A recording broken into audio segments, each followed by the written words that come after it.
Quand cet homme mourra, de Laurence Bloch.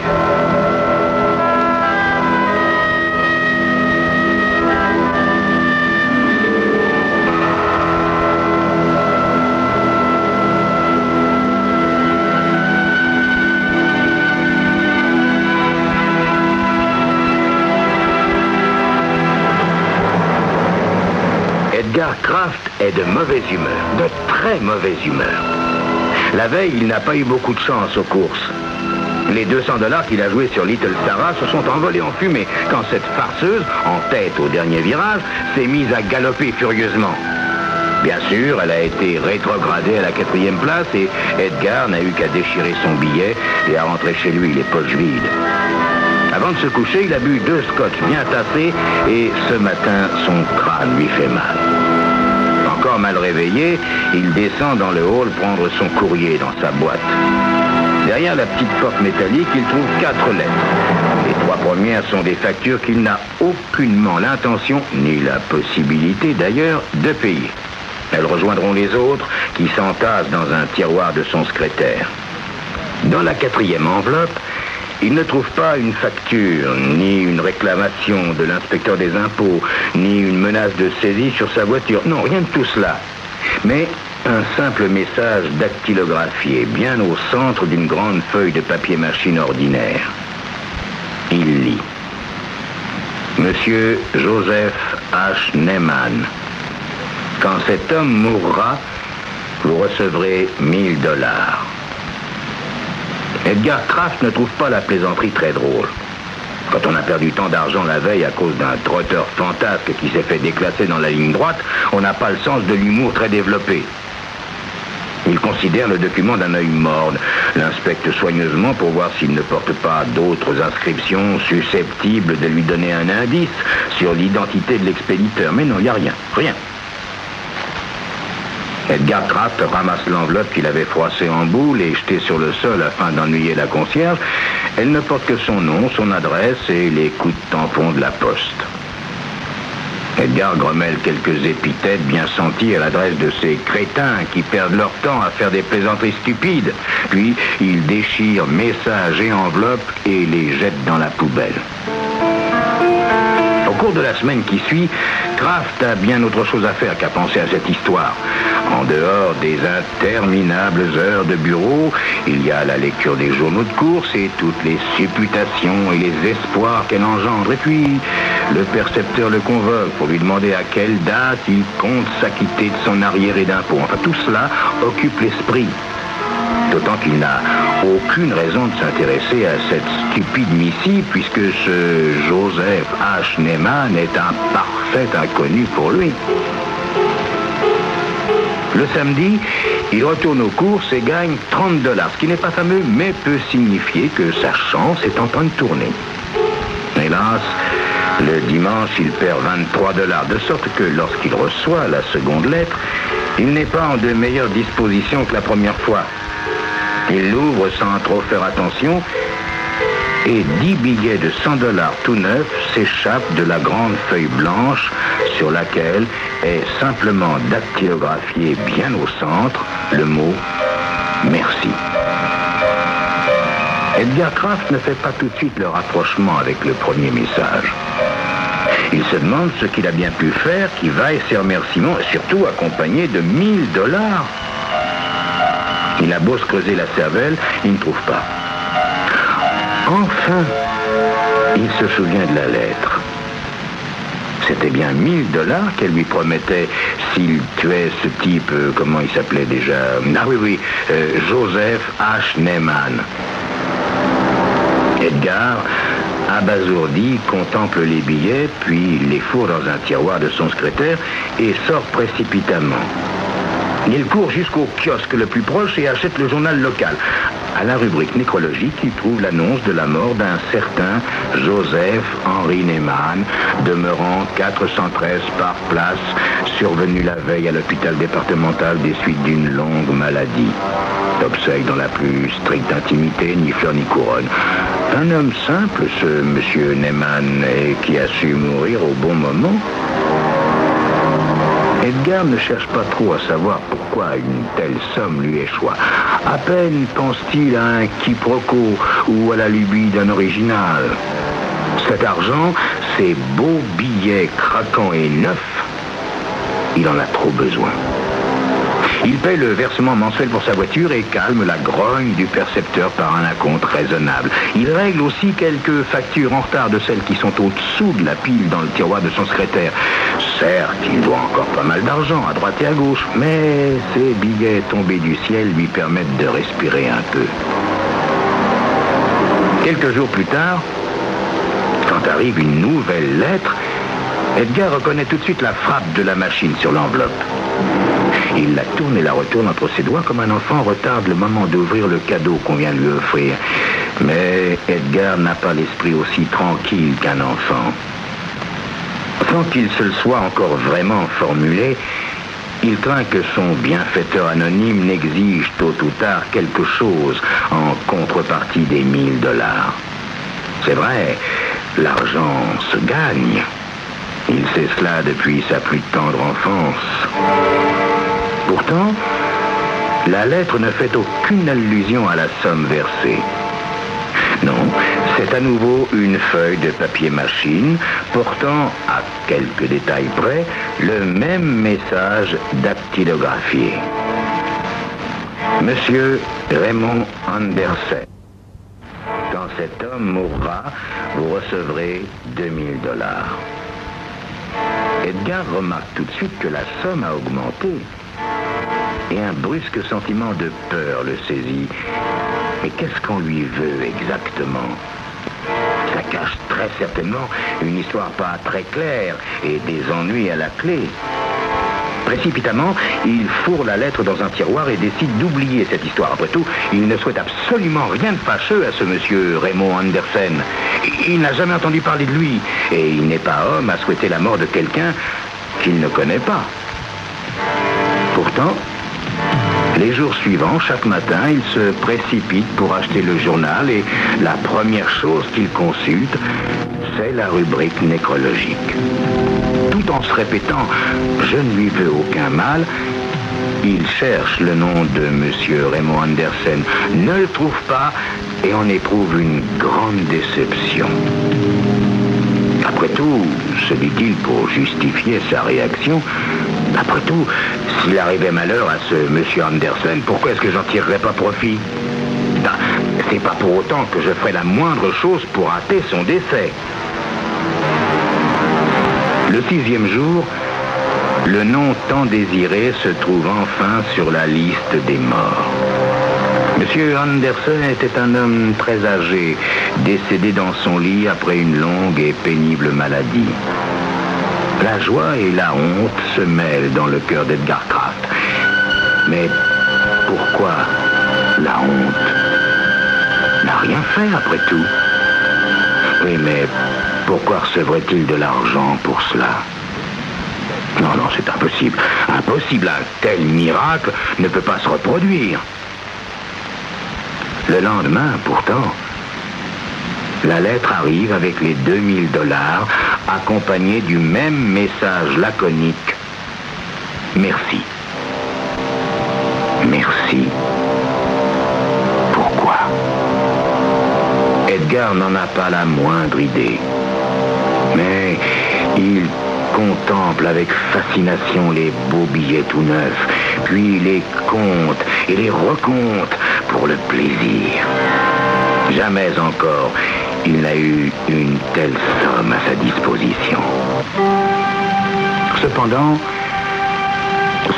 au bout de 3 semaines, Edgar commence à s'inquiéter, car aucune nouvelle lettre n'arrive.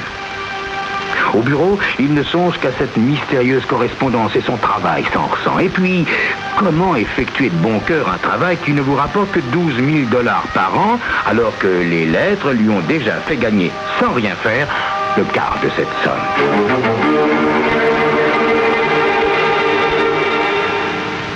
Un mois s'est écoulé quand, enfin, un matin, il aperçoit l'enveloppe si reconnaissable parmi un tas de publicités. Fébrilement, il la décachette. Monsieur Claude Pierce. Quand cet homme mourra, vous recevrez $3000.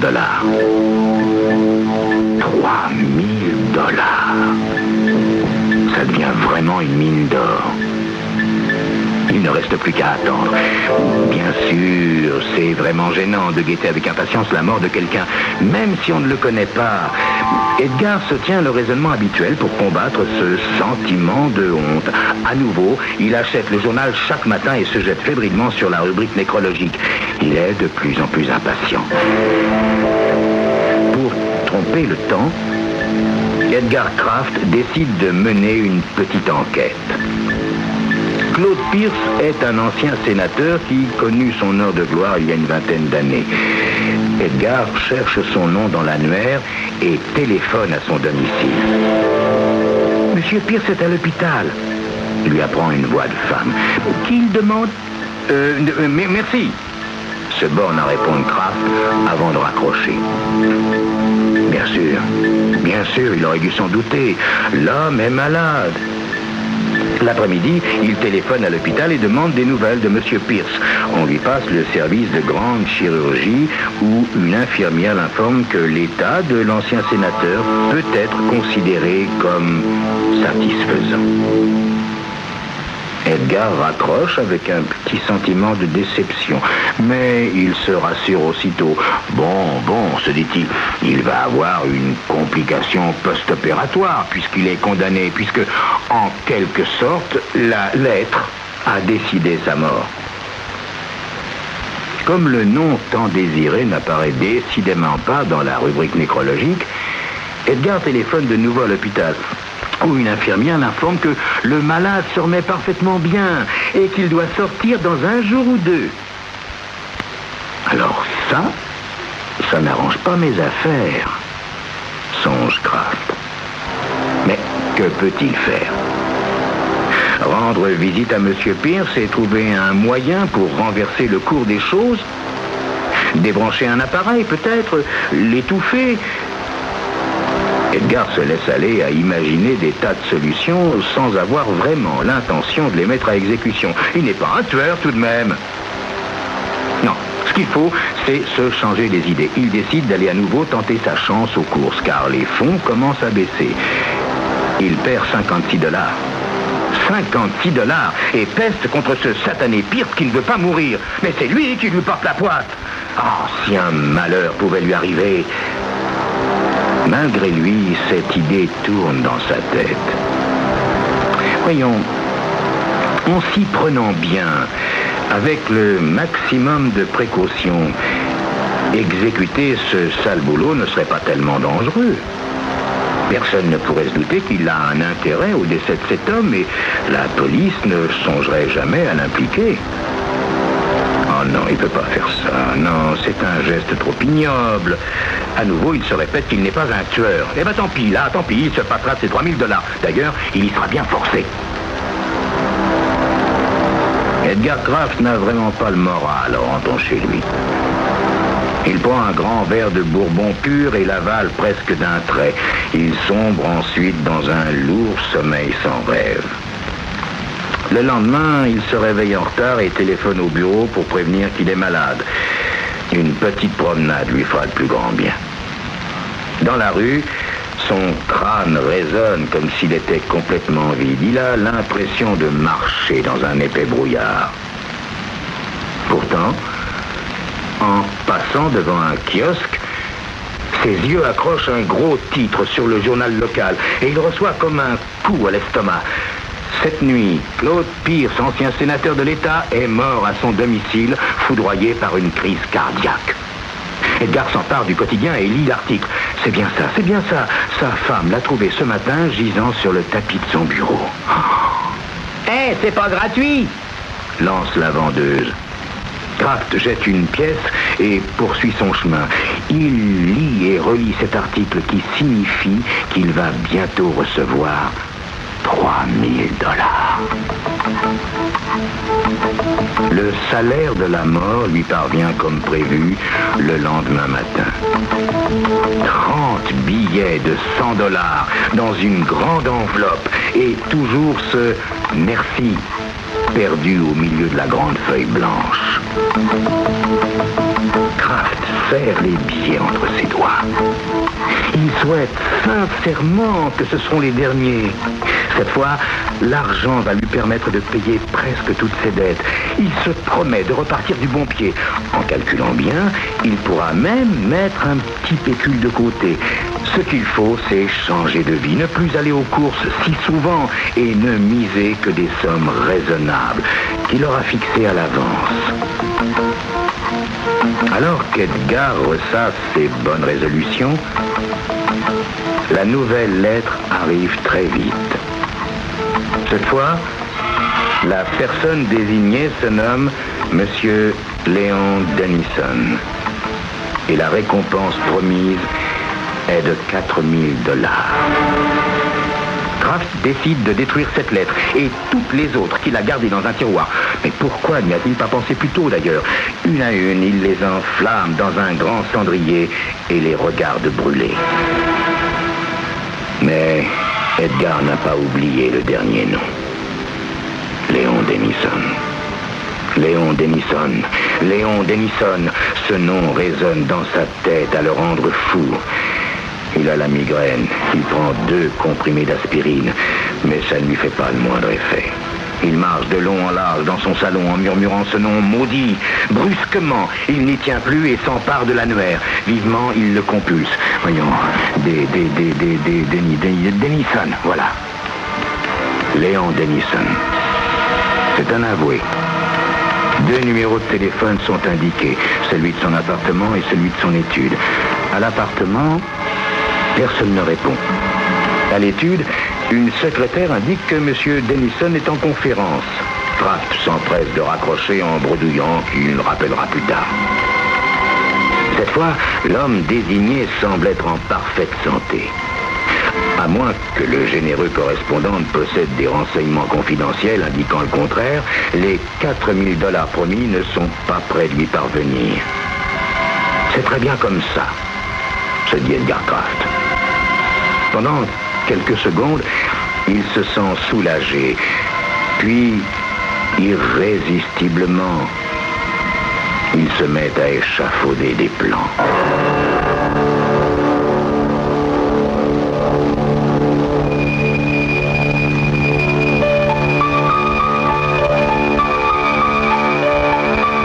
Que va faire Edgar Kraft? Il s'est habitué à recevoir ces beaux billets tout neufs sans rien avoir à faire. Et il voudrait bien que ça continue. Mais cette fois, ne devra-t-il pas mettre la main à la pâte, comme on dit? 4 000 $ serait bien tentant.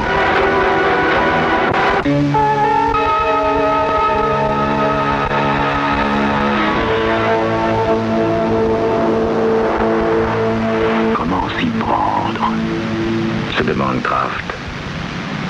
Je n'ai pas de revolver et m'en procurer un est l'une des meilleures manières de me faire repérer. Un couteau?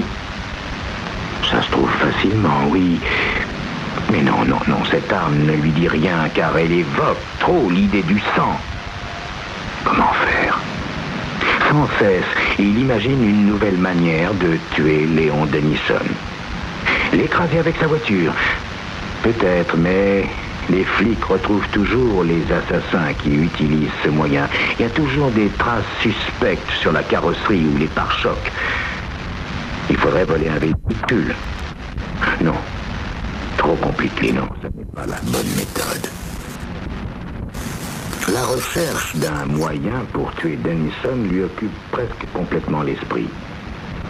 De temps en temps, cependant, il revient à la réalité et se dit « Allons, laisse tomber, tu n'es pas un tueur. Allez, oublie cette folie. » Mais comment tirer un trait sur 4 000 $? C'est impossible. Il faut agir. Un matin, il enfile des vêtements aux couleurs ternes pour éviter de se faire remarquer et met des chaussures à semelles crêpes qui ne font pas de bruit. Puis, il téléphone à l'appartement de Denison. Comme il s'y attendait, personne ne répond. L'avoué est parti à son bureau. Il ne lui reste plus qu'à se rendre là-bas. Pas dans sa voiture, non, car on risquerait de la remarquer en stationnement, non loin de l'immeuble de Denison, ni en taxi, à cause des chauffeurs trop bavards. Non, non, non. Il utilise le moyen de transport le plus discret, l'autobus. Un phénomène extraordinaire se produit alors. La peur le quitte complètement et un calme surprenant l'envahit tout entier. Joseph H. Neyman, Raymond Anderson et Claude Pierce sont morts. À son tour, Léon Denison va mourir. Edgar n'est que le bras du destin. Il n'a aucune responsabilité dans ce qu'il va accomplir tout à l'heure. Il entre dans le salon qui donne directement sur l'entrée et cherche un objet assez lourd autour de lui. Tiens, voilà. Ce grand chandelier là sur une table fera parfaitement l'affaire. Edgar s'en saisit puis revient vers la porte d'entrée. L'avoué ne reviendra pas avant longtemps. Aussi, Edgar s'assied en tailleur sur la moquette et commence à attendre dans un silence tranquille. 3 heures s'écoulent sans qu'il s'impatiente. À peine de temps en temps change-t-il de position. Enfin, la clé tourne dans la serrure.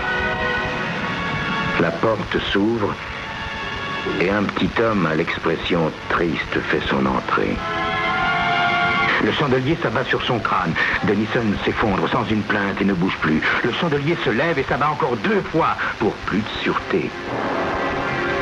Mais le corps reste inerte. Cette fois, plus aucun doute. La mort a fait son heure. Edgar Kraft essuie soigneusement le chandelier avec son mouchoir et va le replacer sur la table. Puis il revient vers la porte et s'apprête à enjamber le corps pour sortir quand une hésitation lui vient. Est-ce vraiment Denison qu'il vient de tuer? Après tout, il n'a jamais vu cet homme. Vivement, il se penche et glisse sa main dans la poche intérieure du veston de l'homme. Il en ressort un portefeuille et l'ouvre. À l'intérieur, il y a des cartes de crédit au nom de Denison. Kraft respire. Il ne s'est pas trompé. Tiens. Il y a aussi une enveloppe avec un nom inscrit dessus, tapé à la machine. Monsieur Edgar Kraft. Dans un état second, Edgar déplie la feuille de papier machine qui se trouve à l'intérieur et lit un texte dactylographié. Merci. Depuis longtemps, je voulais mourir car mes semblables me donnent la nausée. Ils sont égoïstes et prêts à tout pour se procurer un peu d'argent. Merci, Monsieur Kraft, de l'avoir prouvé une dernière fois en m'aidant à réaliser ce que je désirais le plus au monde et que je n'avais pas le courage de faire moi-même. Léon Denison. Après la signature, il y a un post-scriptum. Bien sûr, si vous lisez cette lettre, je ne serai plus là pour vous adresser, comme les autres fois, la lettre avec les billets promis. Veuillez m'en excuser. Mais, après tout, moi non plus, je ne vaux pas si cher. Adieu, Monsieur Kraft.